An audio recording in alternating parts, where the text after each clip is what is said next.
நிறைய பேர் கேட்பாங்க சார் ஃபேட்டி லிவர் பிரச்சனை இருந்தால் இறுதி ஹார்ட் அட்டாக் வருமா அப்படின்னு. ஃபேட்டி லிவர் இருக்கக்கூடிய நிறைய பேஷண்ட்ஸுக்கு பார்த்தீங்கன்னா ஹார்ட் அட்டாக் வரும். அது ஏன் சொல்லித்தரேன். ஏன் அப்படின்னா என்ன ஆகும் அப்படின்னா இந்த ரத்த குழாய்க்கு உள்பக்கம் ஃபேட்டி லிவருக்கு காரணம் என்ன தெரியுமா? ஃபேட்டி லிவருக்கு காரணம் வந்து இந்த இன்சுலின் ரெசிஸ்டன்ஸ் தான். ஃபேட்டி லிவருக்கு காரணம் இந்த இன்சுலின் ரெசிஸ்டன்ஸ். சரியா? இந்த இன்சுலின் ரெசிஸ்டன்ஸ் இருந்தாலே ரத்த குழாய்க்கு உள்பக்கத்தில் பாதிப்பு ஆகிட்டே இருக்கும். அப்போ என்ன வரும்? ஆட்டோமேட்டிக்காக ஹார்ட் அட்டாக் ஈஸியாக வந்துடும். அதான் திரும்ப திரும்ப சொல்கிறேன், ஃபேட்டி லிவர் ரொம்ப ஆபத்தானது. நீங்கள் நல்லா நினைக்கிற மாதிரி கிடையாது. உங்களுக்கு ஃபேட்டி லிவர் பற்றி கம்ப்ளைண்ட் எதாவது குறையணும் அப்படின்னு இந்த நம்பரில் கால் பண்ணி பேசுங்க. ஏன்னா நீங்கள் ஃபேட்டி லிவர் சரி பண்ணணுன்னா ஒரே ஒரு வழி தான் இருக்குது. பேலன்ஸ் டயட்டு ஃபாலோ பண்ணினா மட்டும்தான் ஃபேட்டி லிவர் சரியாகும். நான் மாங்காய் இலையை சாப்பிட்டேன், கருவேப்பிலையை சாப்பிட்டேன்னா, இல்லை கொய்யா இலையை சாப்பிட்டுட்டு இருந்தேன் அப்படின்னா இது ஒன்றும் சரி ஆகாது. மருத்துவத்தில் உள்ள ஸ்டாண்டர்ட் புத்தகம் ஹாரிசன், HARRISON, அந்த புத்தகம் என்ன சொல்லுதுன்னா பேலன்ஸ் டயட்டு ஃபாலோ பண்ணினா மட்டும்தான் என்ன சரியாகும், இந்த இன்சுலின் ரெசிஸ்டன்ஸ் சரியாகும்னு சொல்லுது. இது சரியானதான் ஹார்ட் அட்டாக்கு வராமல் தப்ப முடியும்.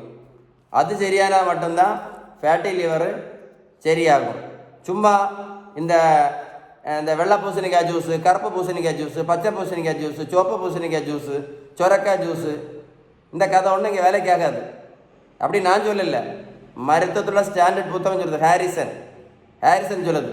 இது இன்றைக்கி நிறைய பேர் பார்த்தீங்கன்னா சுகருக்கு கருவேப்பிலை, கரிஞ்சீரகம், மாங்காய் இலை, கொய்யா இலை, ஆவாரம்பூ, யாராவது நிறுத்தியிருக்காங்களா? சுகர் மாத்திரையும் ப்ரெஷர் மாத்திரையும் இல்லை இன்சுலினும் யாராவது நிறுத்தியிருக்காங்களா?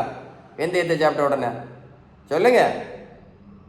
மருத்துவத்தோட ஸ்டாண்டர்ட் புத்தகம் சொல்லுது ஹாரிசன், பேலன்ஸ் டயட் தான் ஃபாலோ பண்ணணும்னு சொல்லுது. எதுக்கு பேலன்ஸ் டயட் தான் ஃபாலோ பண்ண? எதுக்கு? சுகர், ப்ரெஷர், கெட்ட கொலஸ்ட்ரால், உடல் பருமன், பித்த பைலக்கல், இது எல்லாத்துக்குமே அவங்க சொல்லக்கூடியது பேலன்ஸ் டயட்டு தான். எந்த புத்தகம்? ஹாரிசன், HARRISON, எடுத்து படித்து பாருங்கள். அந்த புத்தகம் வந்து பேலன்ஸ் டயட்டு தான் ஃபாலோ பண்ண சொல்லுது, தவிர யோகா பண்ணு, மெடிடேஷன் பண்ணலாம் சொல்லலை. சுகருக்கு கருவேப்பிலை சாப்பிடு, ஆவாரம்பூ சாப்பிடு, வெந்தயத்தை சாப்பிடு, மாங்காய் இலையை சாப்பிடலாம் அந்த புத்தகம் சொல்லலை.